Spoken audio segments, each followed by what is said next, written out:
Yasmin Kara-Hanani and Harper Stern have always been more than just two leads on Industry. By the time season 4 rolls around, they feel like the show's exposed nerve endings, the characters through whom every ugly truth about power, money, and identity is filtered. Industry isn't just about finance or toxic workplaces. It's about what happens when ambition collides with insecurity, and no two characters embody that collision more completely than Yasmin and Harper. They are the beating heart of the series, but they're also bloodied, fractured, and constantly at risk of tearing themselves apart. What makes their dynamic so compelling is that Yasmin and Harper aren't opposites in the clean, traditional sense. They start from different places, yes. Yasmin with privilege and proximity to power, Harper with hunger and fear, but they are ultimately chasing the same thing: validation in a system that is designed to exploit them. Season after season, Industry strips away the illusion that either woman is winning. Instead, it shows how survival at Pierpoint and beyond requires pieces of yourself you can never fully get back. Harper's journey has always been defined by motion. She moves fast, lies faster, and never stays still long enough to feel safe. By the end of season 3, that momentum has turned corrosive. Harper isn't just bending the rules anymore. She's hollowing herself out to stay relevant. Her brilliance is undeniable, but so is her recklessness. In season 4, Harper feels like someone who has learned all the wrong lessons from success.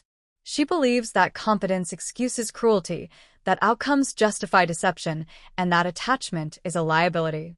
Yet the cracks are everywhere. Her isolation isn't a side effect of ambition, it's the cost. Yasmin's arc, meanwhile, is quieter but no less brutal. If Harper's struggle is about survival, Yasmin's is about identity. Season 3 shattered any remaining illusions about Yasmin's power being real. Her family name, her money, her access, none of it protected her from humiliation, manipulation, or loss. In season 4, Yasmin feels unmoored, stripped of the armor she once relied on. She's no longer pretending that privilege equals control, but she hasn't figured out what replaces it. That uncertainty makes her dangerous in a different way, not to others, but to herself. Together, Yasmin and Harper form the emotional core of Industry because their relationship reflects the show's most painful truth. Systems like Pierpoint don't just pit people against each other, they force intimacy and rivalry to coexist.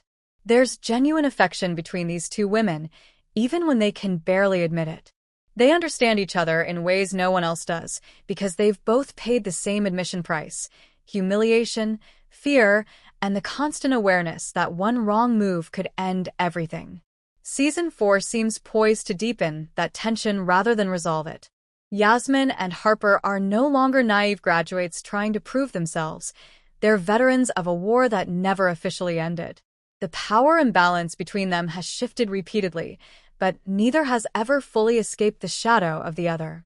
Harper envies Yasmin's ease, even now, while Yasmin resents Harper's ruthless clarity.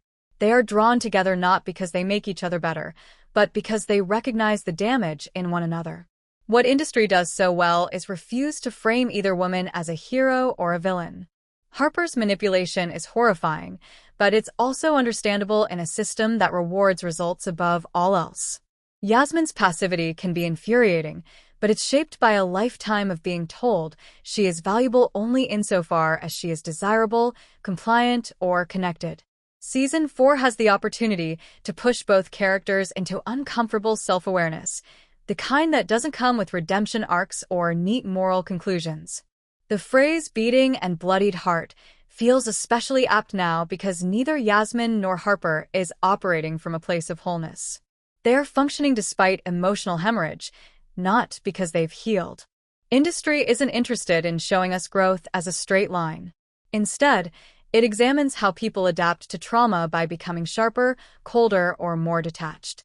In that sense, Yasmin and Harper aren't just characters. They're case studies in what ambition costs women in environments that pretend to be meritocratic while quietly enforcing cruelty.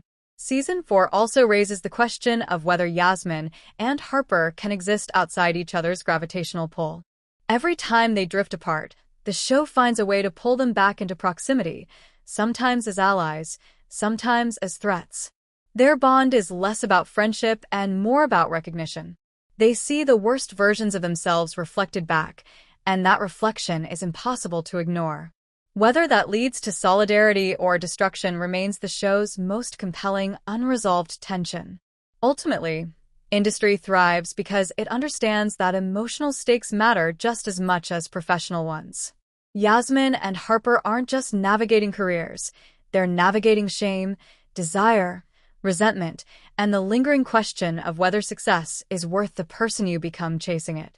Season 4 doesn't promise answers, but it promises escalation, more honesty, more damage, and more moments where these two women are forced to confront the reality that surviving the system may mean becoming indistinguishable from it. As industry continues, Yasmin and Harper remain its rawest truth. They are brilliant, flawed, resilient, and deeply wounded. The show's power lies in refusing to let them off the hook or reduce them to symbols. Instead, it lets them bleed, adapt, and keep going. That's why they are the heart of industry, still beating, still broken, and still impossible to look away from.